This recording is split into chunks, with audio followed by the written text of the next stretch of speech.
बातमी नागपुरातून। नागपूर महापालिकेत महिला राज असल्याची चर्चा सुरू आहे। सर्वच प्रमुख पदावर लाडक्या बहिणी आहेत, तर या व्यतिरिक्तही अनेक पदांवर लाडक्या बहिणी विराजमान होण्याची शक्यता आहे। भाजप युतीकडे असलेल्या 104 नगरसेवकांमध्ये 55 महिला सत्ताधारी भाजपने महत्त्वपूर्ण निर्णय घेतल्याची माहिती आहे। नागपुरातला हा निर्णय देशासाठी आदर्श ठरेल। भाजप शहर अध्यक्ष दयाशंकर तिवारी यांनी हे विधान केलं आहे।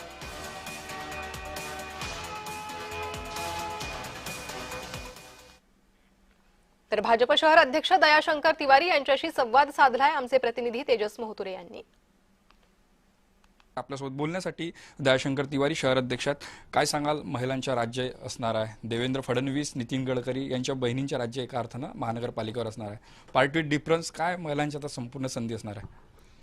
भारतीय जनता पक्षाने ही महानगरपालिकेची निवडणूक झाल्यानंतर जेव्हा रोस्टरमध्ये महिला महापौर निघाली तेव्हाच निर्णय घेतला की यंदा महापौर, उपमहापौर आणि स्थायी समिती अध्यक्ष तिन्ही पदांवर आम्ही मातृशक्तीलाच स्थान देणार।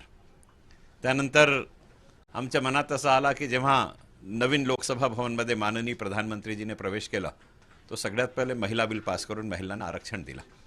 त्याच दृष्टीने आम्ही सुद्धा महिलांसाठी काही करू शकतो का, त्या दृष्टीने भारतीय जनता पक्षाचे ज्येष्ठ नेते माननीय नितीनजी गडकरी, माननीय देवेंद्रजी फडणवीस, माननीय चंद्रशेखरजी बावनकुळे, आमचे सर्व आमदार, कोर कमिटीचे आमचे सर्व सदस्य, या सगळ्यांसोबत चर्चा करून आम्ही असा निर्णय घेतला की यंदा प्रत्येक प्रशासनिक पदावर मातृशक्तीलाच आम्ही नेतृत्व देणार। म्हणून स्थायी समितीचे 16 सदस्य आहे, त्याच्यातले 11 सदस्य भाजपचे आहे, ती 11चे 11 महिला राहणार आहे।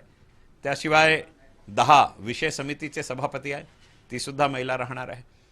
आमची परिवहन समितीची सभापती आहे, ती सुद्धा महिला राहणार आहे। आणि येणाऱ्या काळात 10 झोन आहे, त्या झोनमध्ये 9 झोनमध्ये भाजपचा सभापती बसणार आहे। ते 9चे 9 अध्यक्ष भारतीय जनता पक्षाची मातृशक्तीच राहणार आहे। या प्रकारचा आम्ही निर्णय घेतलेला। एका अर्थानं पुरुषांची मक्तेदारी या महानगरपालिकेवर कमी होणार, कारण की इथे दिग्गज नेते सुद्धा आहेत, अनेक दिग्गज नेते आहेत, असं वाटतंय?